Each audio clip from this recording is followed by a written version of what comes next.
What is good, YouTube? Patch 7.3 has been out now. We are on the second week. Okay, so the third area is open and people are really understanding how to go about Pharaoh now, because there's a lot of changes that come in. And we're going to cover this, and this is going to be a guide video for Pharaoh Druid in patch 7.3 for anyone that doesn't really know what's going on. So we're going to start off. Firstly, we're going to talk about talents. We'll then go into some rotation stuff, and you can skip to any part of this video. I'll try and remember to put it in the description below, or a picture at the start that you can click and skip to any part that you're just wanting to learn about quickly. But talents, rotation. I'll then cover, it's the first time I've done this, but some people have questions about when to use your other talents, right? So your rotation's one thing of how to do the damage, but when do you use incarn? When do you use bear form? When do you use survival instincts? We'll have a quick discussion about that. I'll let you know what I like to do there and when you should, when I suggest to use things. Then the macros, and finally stat priority. Even though it's not as important as it used to be in my opinion, because of, you know, the balancing and stuff, but people are still interested to know in what gear they should pick when it comes to going for gear that's got different stats on it, especially the secondary ones. So we'll start off popping up talents. So before we go through here, if anyone is unaware, Brutal Slash did in fact get nerfed by 40% in a hotfix just recently in PvP. So I know it's huge. A lot of melee people got brought down as well, but giving it a few days, it's still clear of what kind of talent choices we can go, and I'll talk about them now. So the first one is Lunar Inspiration. When it comes to PvE, and rarely sometimes in PvP, Predator, actually not so much, but Blood Scent can be picked for extra crit strike chance, but Lunar is the way to go. You'll see it most of the time because it is a cheap combo filler. So if you see it costs 30 energy, meanwhile something like Rake costs 35, Shred costs 40. You get the deal. So, and as well as it builds up a lot of damage over time. If we reset this over here, our damage meter, we pop that up while we're talking, you'll see it just starts racking up damage. And when you have this on multiple targets, it's ranged, very easy to put up. The damage starts, you know, being something good. It's a good addition. So Lunar Inspiration over Blood Scent in my opinion there. Normally 9 out of 10 times you're going to go Wild Charge. Displace a Beast only gives you a speed buff for 2 seconds now. And you're melee, so most of the time you want to stick onto a target like that. Okay, especially if they're trying to get away from you, the casters and things like that. Casters are very strong now. So Wild Charge is the pick. If it's going to be a game where you don't need to stick on the target as much, or you're not going to be rude and things all the time, then Renewal can be good just for a 30% heal. But it is a 1.5 minute cooldown, so great in PvE, but Wild Charge, like I said, 9 out of 10 times is the way to go. So far, Lunar Inspiration, Wild Charge, and Guardian Affinity is normally the go-to for PvP, okay? These top 3 talents, and Mighty Bash. Guardian just reduces damage by 6%. Restoration over a long period of time would heal you more than Guardian would reduce, if that makes sense, because it's 3% every 5 seconds. So when I'm mucking around questing and things like that, always Restoration Affinity, plus you get the nasty, or nasty for the other team, but 900k or 800k heal instantly off Swiftmen, so Restoration Affinity. So that's great, it's super good, except the problem with PvP is things are quicker now, games are quicker. So Guardian Affinity is the way to go, because that 6% damage reduction can be the difference between losing a game and winning it within like 15 seconds of the start if you're versing something like RMP, for instance, because you know how quick they can just end a game. So Guardian Affinity is the way to go there, reduces the damage but taken by 6%, and Typhoon's not going to benefit you much at all. Mass Entanglement is dispellable for the healer can dispel their teammates. Also, you know, Roots aren't super good, especially against casters. Mighty Bash, 5 second, strong stun, 50-second cooldown, super good. So, generally speaking, Lunar, Wild Charge, Guardian, Mighty Bash is the go-to. The bottom 3 talents, this is where things can change up, okay? And I'll talk about exactly in what way you can pair these together to run it. But what I have picked here is the majority of feral druids at the moment. Incarnation, when it's up, is just stupid scary. Like, things die really quick. Everyone else in the other team knows it. When Incarns pops, you know, it's time to run or stop it if you can. Use defensives, the whole deal. And even when you're playing a feral, when you pop Incarn, you can feel the difference. It does incredible damage. It does multiple things. So it lets you use a prow, which in combat can put you into a stun. When you rake out of a stun, no, when you rake out of stealth, it will stun them. So you get a free stun. It also increases your max energy and reduces the amount of energy your abilities like use. So you can spam everything. Like I've tested it, but I don't think you can like energy burn. It's very hard to anyway. So when that's up, everyone dies. It's insane. That's the general go-to. Brutal Slash now, even though it did get nerfed, is incredible. It is finally up to a point where feral, while we used to be just a damage class, right? Used to bleed everyone. You'd load up on them like this. You put a rip up, you change target, and that was pretty much what feral would do until you drain them down. The thing now is, when paired with Blood Talons down here, buffing damage by 20% of the next 2 melee abilities, we can use it, come over, and do chunks of damage with Brutal Slash. Now, go back 2 weeks ago, it was unbelievably chunking them.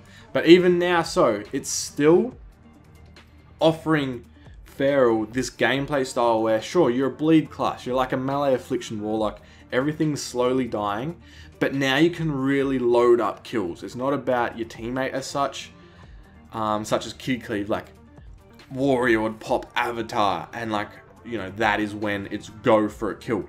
Now you can be there as well, hitting some meaty instant cast Brutal Slashes. But that is, meanwhile, once all your bleeds are already up. So we have that setup ability, and like I said, you pair it with Blood Talons for just a real nice pair. These 3 together, when Incarn is up, insane. Like, you can global the other team, okay? And ferals, while we did get a little bit of a nerf, are more tanky now. Arm has been increased and things like that. So that's pretty much the standard go-to for the talent choices. Now we'll talk about, quickly, some other things you can go if you want to, if this doesn't work for you as such. And some other ferals now are running things like this that you'll see every now and then. And it's really good to have like choice now. Go back, last patch 7.2.5 or 7.2, everyone's running exactly the same thing. Maybe Solar Forest here and there, but right now, you might see something like this. You might see a Solar Forest, a Sabertooth, and a Blood Talons. What this build does is always keeps the duration of Rip Up, see? So that is paired with Soul of the Forest, granting more energy, but also dealing 5% increased damage per combo point spent. So pretty much what you're trying to do here is get a buffed Rip Up. So we run Blood Talons, 20% extra damage on the next 2 abilities. So we're going to come over, and what you would normally do is we'll just build combo points with this for now, so we don't waste it, is like Tiger's Fury Rip, right? So that's a big rip. It's buffed from Tiger's Fury, and it's also got Blood Talons buff. And now all you have to do is build up and get a Saber's Tooth, or a Ferocious Bite off, sorry. Bang. Refreshes the duration of Rip every time. Still at that buffed stage. Okay, I'm pretty sure the name for that is snapshotting or something, but that is what you do. That's the build you'd run there. Still Blood Talons. Something else that people will run, it comes over from PvE, when you really just want to like pad meters and stuff, is to switch into Savage Roar, always keeping that up. But more rare builds like this, where you'd run like Incarn Savage Roar. But like I said, this is the go-to. Works well with everything, like any like demon hunters that do crazy like instant damage and want to kill something quickly. Maybe a rogue if you want to. That's not a comp really, but you could play it. And also it still just has the bleeds as, you know, as normal blood talons and things. So I recommend going with this build, unless for some reason you're playing a certain class, maybe with an Affliction Warlock, and you want the game to go longer. You really want to just bleed them out. That's when you'd run something like Sabertooth, Soul of the Forest, or Savage Roar in there. Moment of Clarity is used every now and then, but that's all up for you if you want to reach out into other ways to play Feral. So there is the talents, and now we will move in to the rotation. So I've slightly been covering this in talents, but pretty much at the gate, you would want to, as an arena opens, get a Blood Talons buff. It's free. Your rake's going to be buffed, right? Bang, get a big rake. So you're going to load up, and what I like to do is get to about 4 combo points, depending on if it crit or not. And this is where I'd usually use my Tiger's Fury, because, or very soon after this, because like you're running low on energy. The trick is to get, like, use Tiger's Fury, one, obviously to not run out of energy, but also buff the bleeds up that you're going to try and sustain on the targets, okay? So just imagine we don't have any points, we're going to come out stealth. We always want to rake into a Moonfire, then you'd shred, then I'll sometimes go like Tiger's Fury, Brutal Slash, right? We've got 5 stack, just imagine. Then into a rip. So Tiger's Fury buffed that rip. And we also have regrowth prop. Now we change target, because you want to bleed up multiple targets. Again, rake, Moonfire as always. You chuck a shred in there, or a Brutal Slash if you want. The only thing to watch is you want Brutal Slash off cooldown ready to go when it is time to go. So if you think you're going to be bursting early with King of the Jungle, do not use them. Use 1 or 2, but don't burn them out, because you want 2 ready to go at least for when Incarnation is up. So that's pretty much the general go-to. Rake, Moonfire, get up 5 points. I'm going to put a rip on them. You're going to hold the Blood Talons, Rake, Moonfire, get up 5 points, and then when we have our regrowth, is we're going to use that for Blood Talons buff. This is when you use Brutal Slash, because it is meaty buffed instant damage there if you want to chunk them down. Otherwise, the other thing you would use Blood Talons on is rip, because overall it is a lot of damage. See, 5-point rip, if you look down at the thumbnail, 1.2 million damage, buff that by 20%. Okay, so normally speaking, we get the rip off here, spread damage. We're not ready to go anytime soon, so I'm just going to chuck a Brutal Slash in there, right, because we get 1 on cooldown. We're going to build him up, and then we're going to use Blood Talons into the biggest rip we can make, which is that, other than if Burst was up or Tiger's Fury. And then we also have 1 more Blood Talons where you can come over into a Brutal Slash and then into Rake. The only difference that's changed from 7.2 or 7.25, I don't know if that made any sense, but you would buff both Rake and Rip. But in my preference, Brutal Slash is more beneficial to buff now, just because it's like bang, like a lot of damage. Takes a chunk out. It's not like they can be a Resto Druid, hop them up, and even though you put a nasty big Rake and Rip on them, the hots just can just still heal through it. So if the Druid gets stunned, for example, this is a Resto Druid, you stun them, I can't stun him, come over, then like bang, bang, big chunks out, you get your Rip off, kick him, like you already chunked them down, and then as you like run away, the rips are still ticking and bleeding them out. So hopefully covered everything with the rotation there. The only thing we can talk about now is also going to go into the next segment, which is like when to use defensives and offensives. So I have a strong opener I learnt in 2v2 that works super well, and you can try it out for yourself. It still crosses over from like the last couple of seasons to now. But you come out of stealth, out of the start of the game, right? We're going to be in stealth. Just imagine we've got the Blood Talons at the start. And we come over, Rake, Rip, get this up. Now we critted there, so I'm just going to go Tiger's Fury, Brutal Slash into Rip. Now we switch target. Now if you leap over and it's a healer, he's like, oh shit, opening pretty meaty on my DPS, right? You just like use Tiger's Fury, you put a Brutal Slash in and it took a chunk out. He's probably 80%, 3/4 health maybe, ticking away. You save bash because you might need it later, or you could maybe bash you off target, but pretty much I just bleed them up because the DPS can't heal themselves, leap over, straight into incarn, forced stealth, stun onto the DPS. Bang, we are just going nuts. If you want to burst real hard, regrowth, Ashermane's Frenzy, Brutal Slash.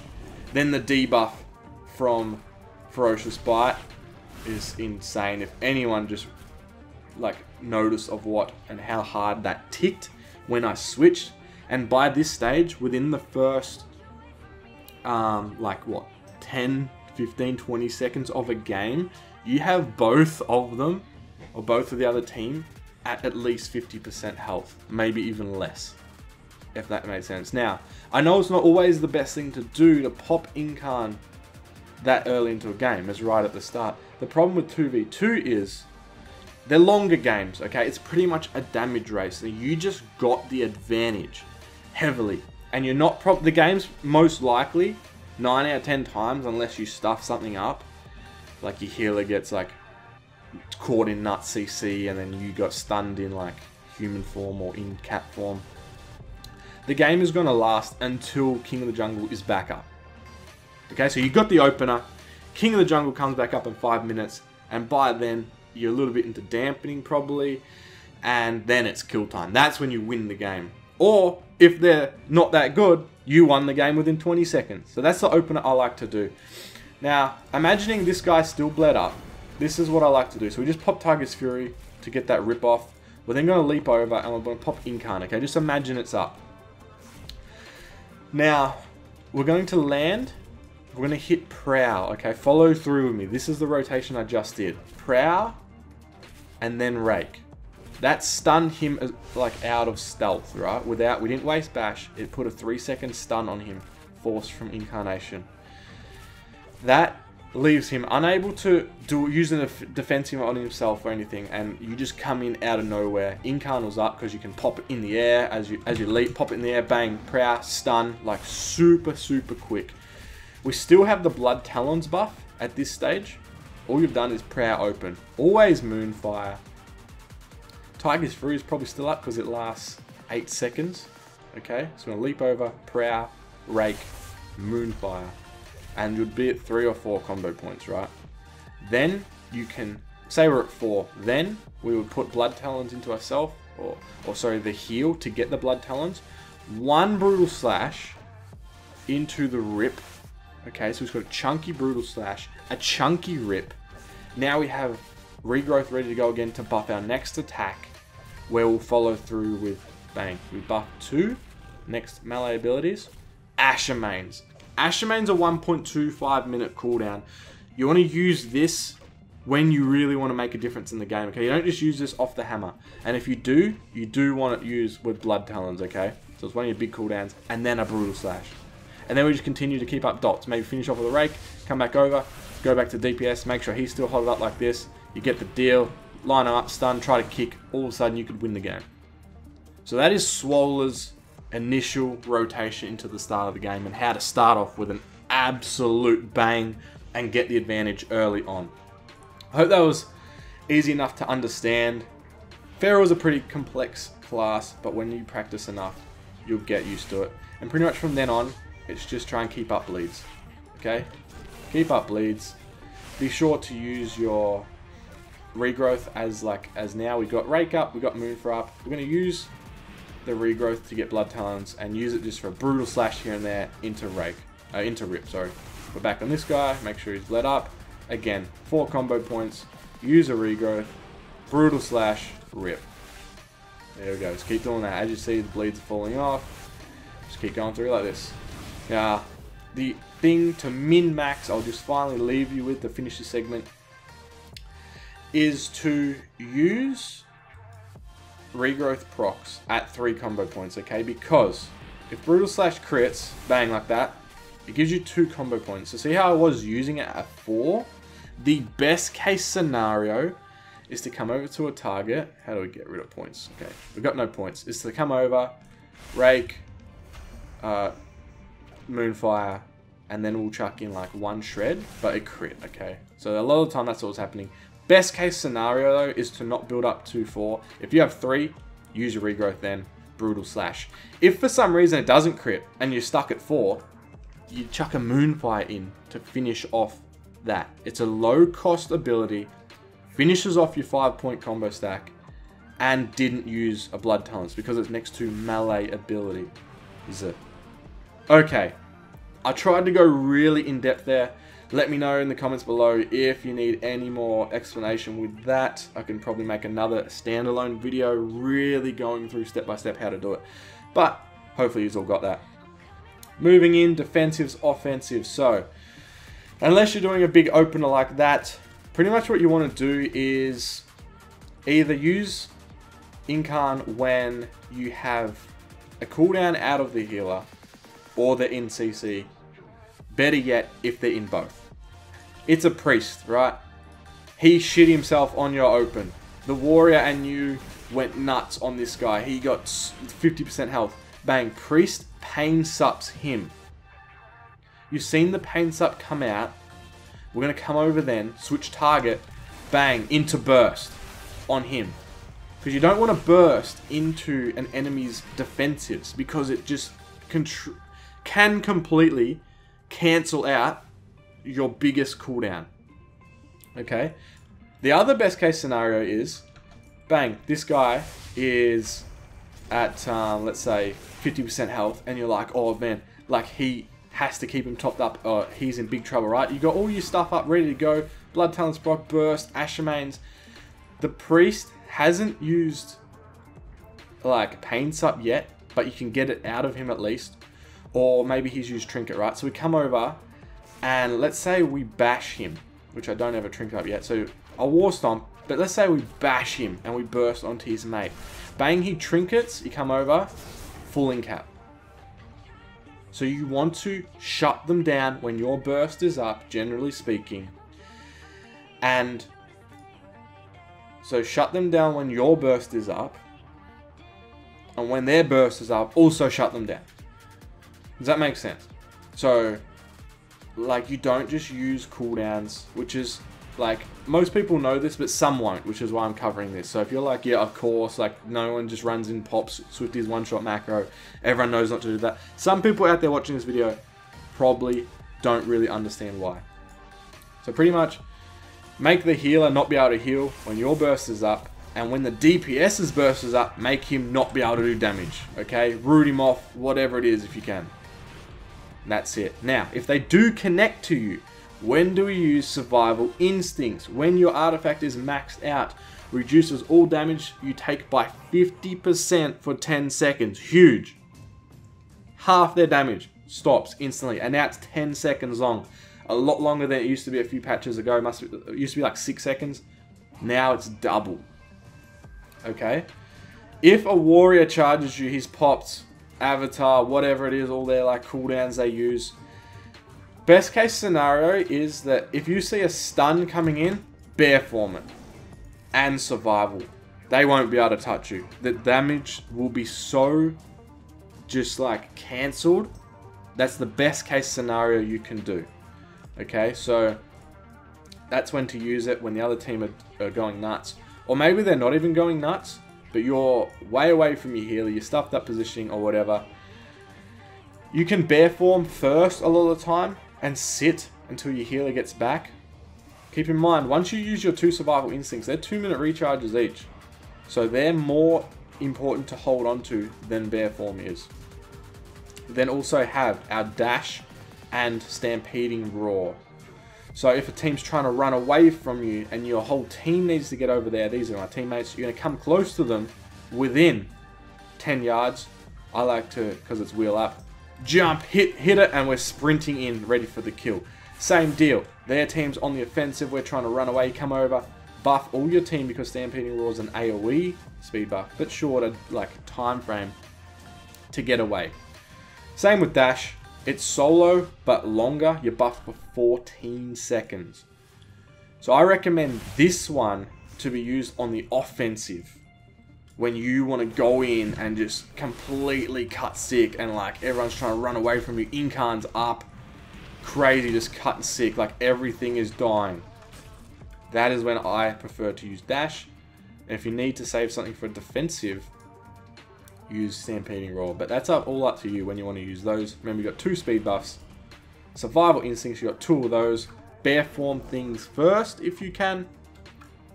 If not, if you need to land a kill, but they're bursting back, that's when you can use survival and not be in bear form. If you think you're going to land a kill, but you just have to live a little bit longer. Otherwise, I would suggest bear form first. Maybe bear form and survival, depending on what the enemy is using. And if they've like mind controlled your healer out to Narnia, like you get the deal, okay? Ashamane's a big offensive ability. You know when to use that when burst is up. If not, like you get 2 of these by the time incarn's off cooldown. So maybe you want to do a bit of damage. Incarn's still 2 minutes away. As long as you have a Blood Talons and try and pair it with Tiger's Fury if you can, bang, you can use an Ashamane's, okay? And also Brutal Slash is awesome, or Rip to get up. That's pretty much everything there. Stun, bash, normally for the kill, unless for some reason you really need to stop the enemy team. Oh, and we also didn't talk about honor talents, so I'm going to slot that in now after defensives, offensives. Honor talents. Okay? This is what I like to run. Gladiator's Medallion. Adaptation's good, but it can be baited. If a mage sees you, for instance, or someone has a Cyclone, a Druid or something, I don't know. They see you have adaptation on, which is very easy if you have the Gladius add-on.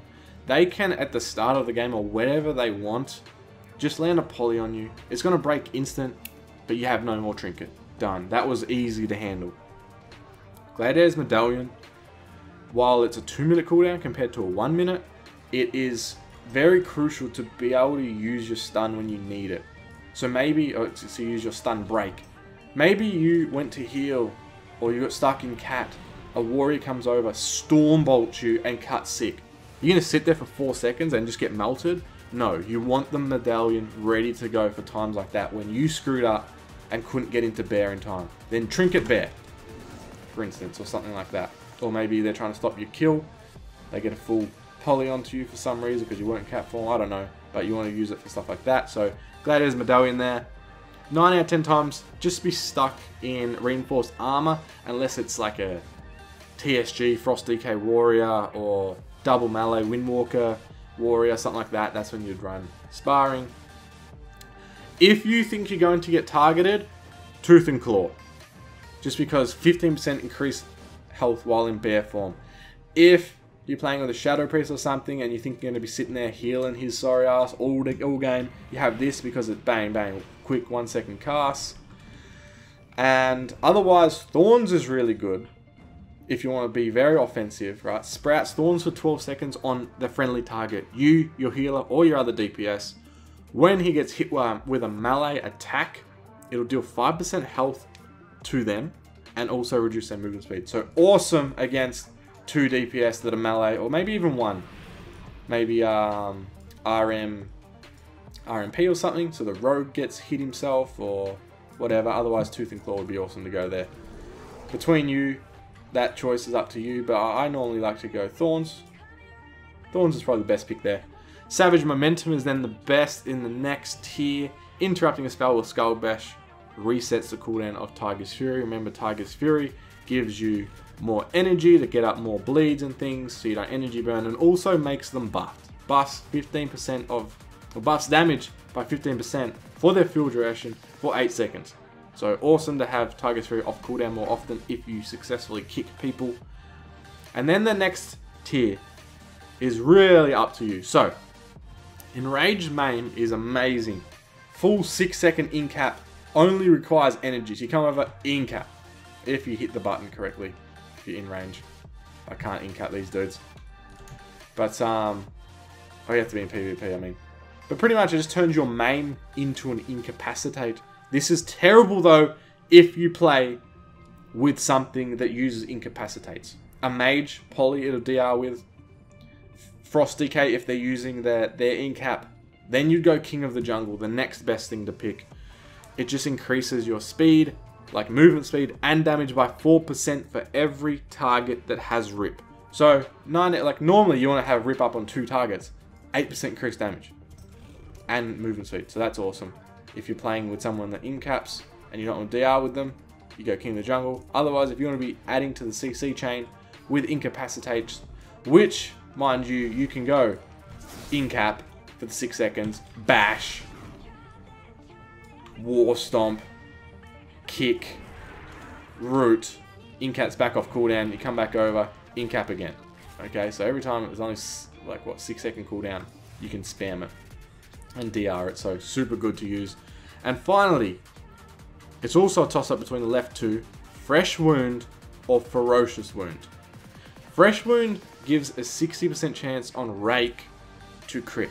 Now the best thing about this is it's not so much the damage, but the fact of they're a crit, I get 2 combo points. So it saves you from energy burning, gets those rips up quicker.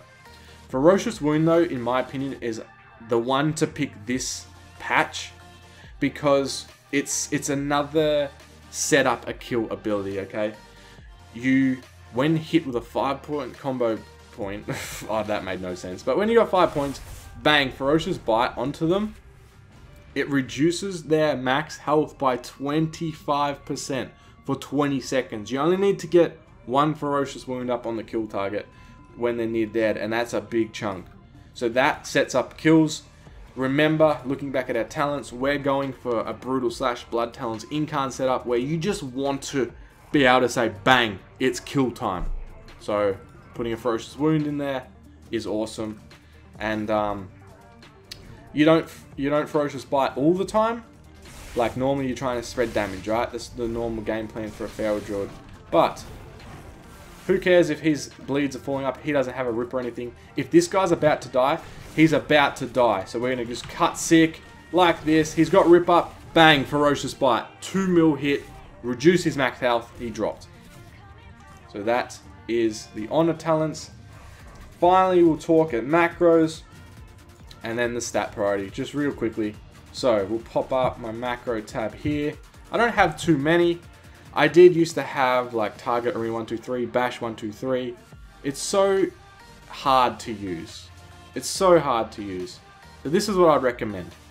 I heavily recommend you have a target focused skull bash.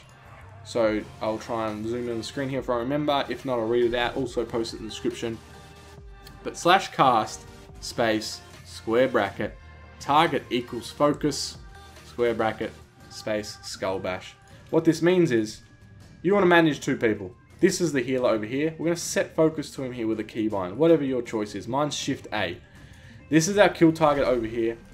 If old healer, mate, this one, tries to do a heal, you can, without selecting him, my kick is wheel down normally, right? If I hold Shift wheel down, bang, charged over, kicked him. I didn't even look at him.